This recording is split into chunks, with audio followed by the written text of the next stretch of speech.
was coming in about 9:45 at night, and had been with my mom trying to get things squared away, and I see Bruce coming through the middle right here.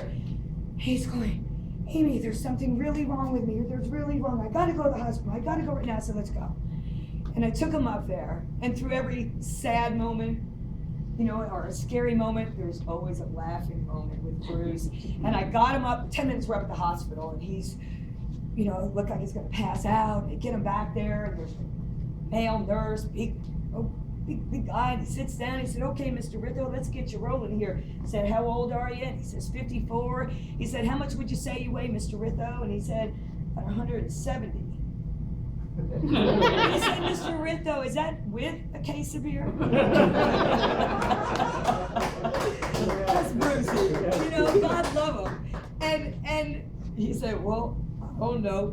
We just crack up over Bruce time and time again. So anyway, he goes through, and they kind of think he's maybe got a little pneumonia, a couple little spots, and we're going to have to go through it. So they're going to we use my number as a contact number. Oh well. So I get a phone call, and they're going to say, okay, we've got some appointments scheduled for Mr. Ritho, and the first will be on Monday on the 17th at such and such a time. And I'm like, okay. And then the next one will be Wednesday, and I'm like, my stocks don't match.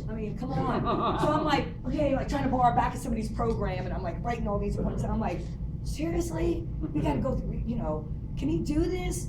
So I'm like, okay, Ronnie, have him ready at we got to go at 1:30. Ronnie, get it, make sure he's sitting there. And Ronnie and I are freaking out, and we're like, who's sitting there? Calm as can be? Bruce. The second time, it's waiting. Ronnie, okay, Ronnie, and Ronnie knows how to handle me. 4:30, Ronnie, make sure he's sitting there, okay. He was there every single time. Okay, now it's gonna get a little bit, harder. Now we gotta go for a biopsy, because we found spots. And he said, we're gonna have to go he found spots in his lung and spots in his liver. So now he has to go through a biopsy, and he can't. I'm like, Bruce, you can't drink or eat anything. Drink for 12 hours. I'm like, oh man. Wanna pick him up? You all right? I haven't done anything. And he amazed me time after time after time. I'm like, this guy is incredible. But it goes on, and we could go on forever. And then as time goes by, and the diagnosis seemed to be not so good, there was some fairy dust that came, and Rick, I was hoping that Rick, he was going to try to make it, but he was here earlier. he was. He's not feeling well. But Rick was an angel that just fell into his life at the right time, because I was able to get him to the appointments, and his friends were able to get him ready. But Rick knew every, road to take for the SSI, and how many people, get SSI and they're waiting like a year later. Well, I applied. In 1 week, he had a check. Bruce looked at it and said, boy, cancer has been good to me. And I was like, my gosh, man. And he just cracked you up the whole time. But you know what? For the first time in Bruce's life, his parents died when he was fairly young, and he had 2 sisters, 13 and 14 years older than him. And we were always keeping in touch with them, always calling his sister Mary and saying, hey, this is what's going on. And for the first time in his life, he bought himself a new TV. And he bought coloring books, and he colored these pictures. When he was no longer able to walk or work, he would sit in his room, and there's a stack of them, and he was happy. Can't walk. I would be like, and Bruce, couldn't wait to show you his pictures. And so anyway, things got a little worse, and 3 or 4 times he wasn't supposed to make it. I remember Doug called me up, and he's like, well, they just called, and here we go. And he's laying there. And I'm like, I'll be back tonight, crying. I go to ICU.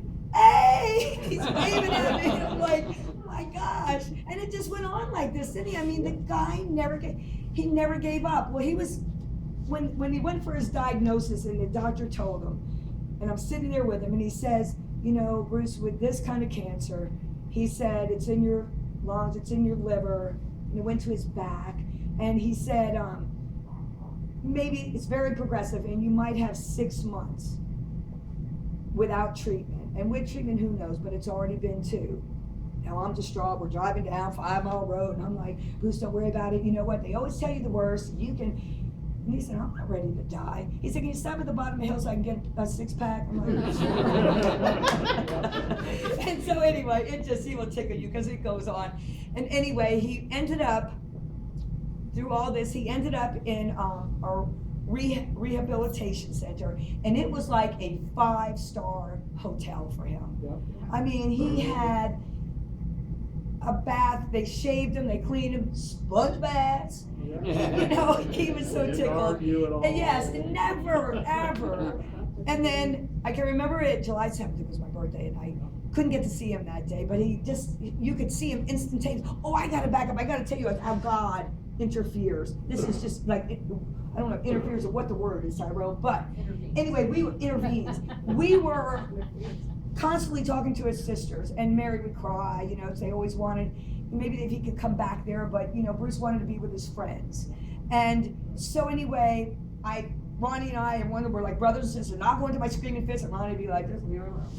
And I'm like, Ronnie, you gotta come see him. You know, he's always asking, where's Ronnie, where's Ronnie, where's Ronnie? And Ronnie really had a hard time dealing with Fig. And I was promised Ronnie that it wasn't like, you know, looked good and he looked good, and finally I was just like, just forget it. Ronnie comes up to me next day and said, Amy, I was thinking about it. If it's part of Bruce's healing, you know, I'll be there. We'll go after feed time.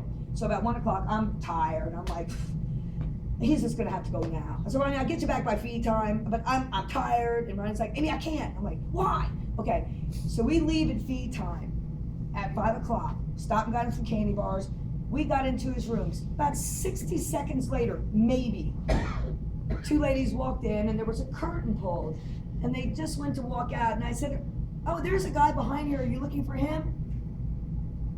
And Bruce, that's my sisters. And we were like, wow. But the fact that Ronnie and I and we all made it at the same exact moment. And that, seeing his sisters was just helped with the closure. It just meant everything to him. But then I can remember on July 7th, I called and I said, I was just calling to check on Mr. Ritho. And they said, I'm sorry to tell you, but he's on his way to passing. I know this is it, you know, he's like 80 pounds. I fly over there, I'm on Coleraine Avenue, blah, blah, blah. And I get there and the nurse said, listen, I'm sorry, but I'm a hospice nurse. I've seen this, been doing this for 7-8 years. He might make it through the night. I don't think he'll make it through the night, but he might make it to tomorrow because he's so strong-willed, and he was. And so anyway, I said, can I go see him? And she said, absolutely. So I went there, and there was another nurse just and they had the curtain pulled around him, and he was, you know, pretty much looked like he was sleeping away. And I said, can I talk to him? I said, hey, Brucey, hey, Watusi, what are you doing? Wake up. And he opened his eyes, and I said, well, I gotta go tell the other nurse. And he was very confused, medication, and da-da-da-da. And anyway, 4:30 in the morning, I'm just calling to, you know, before I had to go to work. And they're like, no, he's still with us. So I called Chaplain, he said, he's on a smoke break. I go in the next morning and I'm walking around, he's sitting up, he's got breakfast in front. Hey Chaplain, how are you? And the nurse comes in and says, it's time for a smoke. Okay, I want to go smoke. Get him in his chair. Just, you guys just don't even know that the battle, how courageous he was. And he said, I'm not ready to die. And anyway, Gail, we went out there, we brought his TV, Gail brought him a new DVD, and Wednesday, Gail said, Amy, he's not going anywhere. He said, you know, I said, Gail, you're seeing him on a good day. I mean, he was smiling with Rick and everything, and then Friday morning, we went to see him, Donald and Gail, we went to see him, and he had a kind of a bad morning, he spilled his coffee on him, but Rick was with him the whole day. And he said they sat outside, you know, for a few moments while he smoked, and then finally they went inside and watched TV, and said he just put his head down and he went to sleep. And he said, I couldn't wake him up, and I told the nurse, and he said, but then I had to leave, and he left, and they laid him down, and that was it. So he was surrounded by, you know, friends at all times, but what I wanted to do, I was hanging these pictures, and the darn thing wants to fall. He colored superhero pictures. And I just want you to know there's no more courageous superhero than my man Bruce. And we got some pictures. I can always get more. And anybody that wants a picture of him, you're welcome to grab one. But I just want to thank everybody, man, because we made it work, man, for him. And he brought so much joy to our lives as well. So,